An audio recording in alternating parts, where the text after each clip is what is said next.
This is important to understand. Frequently Islam is accused of fatalism, whereas science, the basic aqidah of modernity, is, at least according to the uninformed, a good basis for affirming human dignity on the basis of our own free choice. But in fact the opposite is the case. If the material world is all that exists, then our consciousness is just another part of the material world. And the processes in the brain whereby our decisions are formulated are measurable, ultimately, as physical processes.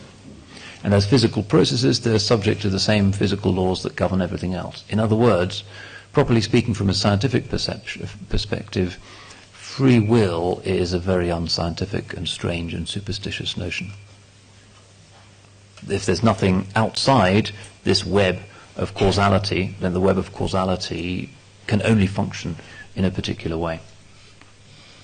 If a millisecond after the Big Bang, some mega computer calculated the trajectory and the energy and the mass of every single particle and subatomic particle released by the Big Bang, then all of the future would be knowable. And this is emphasized by the particle physicists and string theorists who speak of supraluminary particles, that is to say tachyons, particles that travel faster than the speed of light, which at least theoretically have been proven. If they move faster than the speed of light, according to the theory of relativity, that means they go back in time. Most physicists now accept that they go back in time. This is a reality. If that is the case, then our current reality is not just the product of a concatenation of physical processes in time before the current moment, but is also the consequence of things happening in the future, which has the philosophical consequence of forcing us to accept that the future already exists.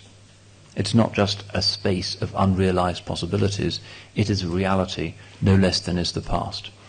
And if that is the case, then the idea of free will clearly has no meaning. It is pure superstition, wishful thinking.